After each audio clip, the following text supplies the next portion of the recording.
မင်္ဂလာပါ SNN YouTube Channel မှာကြိုဆိုပါရစေ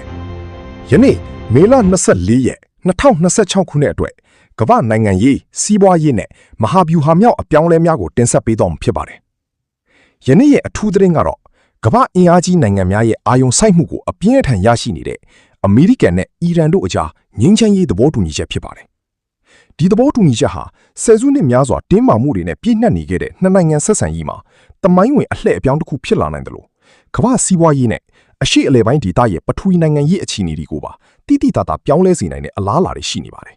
။အထူးသဖြင့်ကမ္ဘာရေနံဈေးကွက်အတွက်အရေးပါတဲ့ဟော်မုတ်ရေလက်ကြားကိုပြန်လည်ဖွင့်လှစ်ဖို့သဘောတူညီခဲ့တာဟာကမ္ဘာစီးပွားရေးအတွက်ကြီးမားတဲ့သက်ရောက်မှုတွေဖြစ်ပေါ်စေမှာပါ။ဒီသဘောတူညီချက်ရဲ့အသေးစိတ်အချက်လက်တွေနောက်ခံသမိုင်းကြောင်းတွေကို SNN ကနေအသေးစိတ်တင်ဆက်ပေးသွားမှာဖြစ်ပါတယ်။ အထူးသဖြင့်ဟော်မုတ်ရေလက်ကြားဟာကမ္ဘာရေနံတင်ပို့မှုရဲ့9ပုံတစ်ပုံခန့်ဖြတ်တန်းသွားလာရ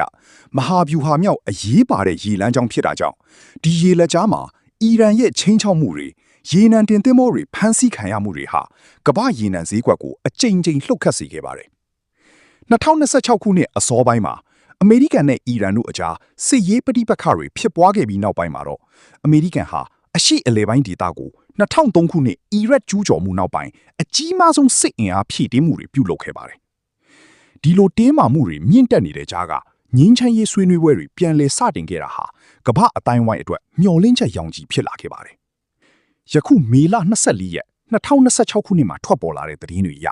အမေရိကန်နဲ့အီရန်တို့အကြားငင်းချမ်းရေးသဘောတူညီချက်ရဲ့အဓိကအချက်အချို့ကိုအောက်ပါအတိုင်းသိရှိရပါတယ်။ နျူကလ িয়ার အစီအစဉ်ကန့်သက်ချက်များအီရန်အနေနဲ့နျူကလ িয়ার လက်နက်ထုတ်လုပ်ခြင်းကိုလုံးဝမပြုလုပ်ဖို့သဘောတူညီခဲ့ပြီးယူရေနီယမ်တန့်စင်မှုအစီအစဉ်ကိုအနည်းဆုံး12နှစ်ကြာဆိုင်းငံ့ထားဖို့သဘောတူညီခဲ့ပါတယ်။ဒါအပြင်2015ခုနှစ်သဘောတူညီချက်အရသတ်မှတ်ထားတဲ့ 3.6 ရာခိုင်နှုန်းထက်ပိုမိုတဲ့တန့်စင်မှုအဆင့်ကိုမလုပ်ဆောင်ဖို့နဲ့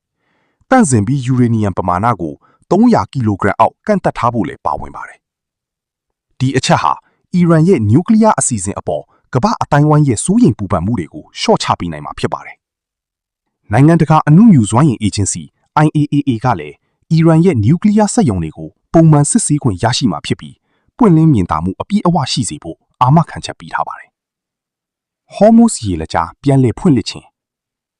ငြိမ်းချမ်းရေးသဘောတူညီချက်ရဲ့အရေးအကြီးဆုံးအချက်တစ်ချက်ကတော့ဟော်မုတ်ရေလက်ကြားကိုကုန်သွယ်ရေးတင်ပေါ်များလွတ်လပ်စွာဖြတ်တန်းသွားလာနိုင်ဖို့အီရန်ကသဘောတူညီခဲ့ခြင်းဖြစ်ပါတယ်။ဒီရေလက်ကြားကိုပြန်လည်ဖွင့်လှစ်လိုက်တာဟာကမ္ဘာရေနံတင်ပို့မှုအတွက်အဓိကကျတဲ့လမ်းကြောင်းတစ်ခုပြန်လည်ပွင့်သွားတာဖြစ်ပြီးကမ္ဘာရေနံဈေးကွက်တည်ငြိမ်ရေးအတွက်အရေးပါတဲ့ခြေလှမ်းတစ်ရပ်ဖြစ်ပါတယ်။အီရန်အနေနဲ့ရေလက်ကြားလုံခြုံရေးကိုအပြည့်အဝတာဝန်ယူရမှာဖြစ်ပြီးနိုင်ငံတကာရေကြောင်းသွားလာရေးစည်းမျဉ်းစည်းကမ်းတွေကိုလိုက်နာရမှာဖြစ်ပါတယ်။ အမေရိကန်တပ်ဖွဲ့များရွှေ့ပြောင်းမှုသဘောတူညီချက်ရဲ့တစ်စိတ်တစ်ပိုင်းအနေနဲ့အမေရိကန်ဟာအရှိအလေပိုင်းဒေသရှိ၎င်းရဲ့စစ်အင်အားအချို့ကိုပြန်လည်ရုပ်သိမ်းဖို့သို့မဟုတ်နေရာရွှေ့ပြောင်းဖို့သဘောတူညီခဲ့တယ်လို့သတင်းတွေကဖော်ပြပါတယ်။ဒါဟာဒေသတွင်းတင်းမာမှုတွေကိုရှော့ချဖို့နဲ့အီရန်ရဲ့လုံခြုံရေးဆိုင်ရာစိုးရိမ်ပူပန်မှုတွေကိုဖြေရှင်းပေးဖို့ရည်ရွယ်ပါတယ်။အမေရိကန်ကာကွယ်ရေးဝန်ကြီးဌာနကလည်းဒေသတွင်းမှာအမေရိကန်ရဲ့စစ်ရေးတည်ရှိမှုကိုပြန်လည်ချိန်ညှိသွားမယ်လို့ထုတ်ပြန်ကြေညာခဲ့ပါတယ်။ပိတ်ဆို့အရေးယူမှုများရုပ်သိမ်းခြင်းနှင့်ပိုင်ဆိုင်မှုများပြန်လည်ထုတ်ပေးခြင်း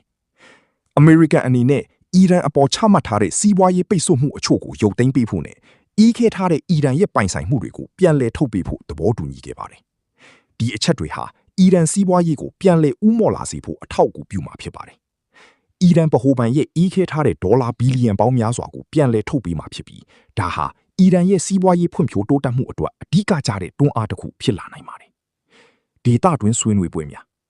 းသဘောတူညီချက်မှာအရှိအလေပိုင်းဒေသတွင်လုံခြုံရေးနှင့်ပူးပေါင်းဆောင်ရွက်မှုဆိုင်ရာဆွေးနွေးပွဲတွေကိုအီရန်ကပါဝင်ဖို့သဘောတူညီခဲ့တယ်လို့လည်းသိရပါတယ်။ဒါဟာဆော်ဒီအာရေဗျအာရပ်စော်ဘွားများပြည်ထောင်စု UAE စတဲ့ဒေသတွင်းနိုင်ငံတွေနဲ့အီရန်တို့အကြားဆက်ဆံရေးတိုးတက်ကောင်းမွန်လာစေဖို့ရည်ရွယ်ပါတယ်။ယင်းနှိမ့်မြုပ်နှံမှုများတိုးမြင့်ခြင်းအီရန်အပေါ်ပိတ်ဆို့အရေးယူမှုတွေရုပ်သိမ်းလိုက်တာနဲ့အမျှနိုင်ငံတကာယင်းနှိမ့်မြုပ်နှံမှုတွေအီရန်နိုင်ငံတွေကိုပြန်လည်ဝင်ရောက်လာနိုင်ပါတယ်။ဒါဟာအီရန်စီးပွားရေးကိုပြန်လည်ဦးမော့လာစေမယ့်အခွင့်အလမ်းတွေဖန်တီးပေးမှာဖြစ်ပါတယ်။အီရန်ရဲ့ကြီးမားတဲ့သဘာဝဓာတ်ငွေ့နဲ့ရေနံတိုက်တွေဟာနိုင်ငံတကာစွမ်းအင်ကုမ္ပဏီတွေအတွက်ဆွဲဆောင်မှုရှိတဲ့ယင်းနှိမ့်မြုပ်နှံမှုနယ်ပယ်တွေဖြစ်လာနိုင်ပါတယ်။ဒါအပြင်အီရန်ရဲ့စိုက်ပျိုးရေးကုန်ထုတ်လုပ်မှုနဲ့ဝန်ဆောင်မှုကဏ္ဍတွေမှာလည်းနိုင်ငံတကာယင်းနှိမ့်မြုပ်နှံမှုတွေဝင်ရောက်လာနိုင်ပါတယ်။ငြိမ်းချမ်းရေးသဘောတူညီချက်သတင်းထွက်ပေါ်လာပြီးနောက် ကမ္ဘာစတော့စီကွက်တွေမှာအပြုသဘောဆောင်တဲ့တုံ့ပြန်မှုတွေဖြစ်ပေါ်ခဲ့ပါတယ်။ရေနံစည်းနှုန်းကျဆင်းမှုနဲ့စီးပွားရေးတည်ငြိမ်မှုမျှော်လင့်ချက်တွေကြောင့်ရင်းနှီးမြှုပ်နှံသူတွေရဲ့ယုံကြည်မှုမြင့်တက်လာခဲ့ပါတယ်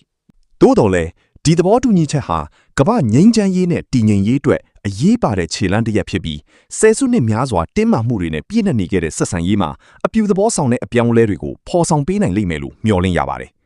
ညီကုန်းချုပ်အနေနဲ့ပြောရရင်အမေရိကန်နဲ့အီရန်တို့အကြားငြိမ်းချမ်းရေးသဘောတူညီချက်ဟာကမ္ဘာနိုင်ငံရေးစီးပွားရေးနဲ့မဟာဗျူဟာမြောက်အခြေအနေတွေကိုပြောင်းလဲစေမယ့်တမိုင်းဝင်အဖြစ်အပျက်တစ်ခုဖြစ်ပါတယ်။ဟော်မုတ်ရေလက်ကြားပြန်လည်ဖွင့်လှစ်ခြင်းနဲ့ရေနံစည်းနှုန်းကျဆင်းခြင်းတို့ဟာကမ္ဘာစီးပွားရေးအတွက်အခွင့်အလမ်းသစ်တွေဖန်တီးပေးနိုင်တယ်လို့အရှိအလဲပိုင်းဒေသရဲ့တင်းမာမှုတွေကိုလည်းလျှော့ချပေးနိုင်ပါတယ်။ဒီသဘောတူညီချက်ဟာနိုင်ငံတကာတန်တမန်ရေးရာရဲ့အောင်မြင်မှုတစ်ခုဖြစ်ပြီးပဋိပက္ခတွေကိုစပွဲဝိုင်းမှာဖြေရှင်းနိုင်တယ်ဆိုတာကိုပြသလိုက်တာလည်းဖြစ်ပါတယ်။ SNN အနေနဲ့ဒီသဘောတူညီချက်ရဲ့နောက်ဆက်တွဲအခြေအနေတွေကိုအနီးကပ်စောင့်ကြည့်ပြီးနောက်ဆုံးရသတင်းအချက်အလက်တွေကိုဆက်လက်တင်ဆက်ပေးသွားမှာဖြစ်ပါတယ်။ကမ္ဘာနိုင်ငံရေးစီးပွားရေးနဲ့မဟာဗျူဟာမြောက်အပြောင်းအလဲများကိုအချိန်နဲ့တပြေးညီသိရှိနိုင်ဖို့ SNN ကိုစောင့်မျှော်ကြည့်ရှုအားပေးကြပါလို့တိုက်တွန်းရင်းနားဆင်ပေးကြတဲ့အတွက်ကျေးဇူးတင်ပါတယ်။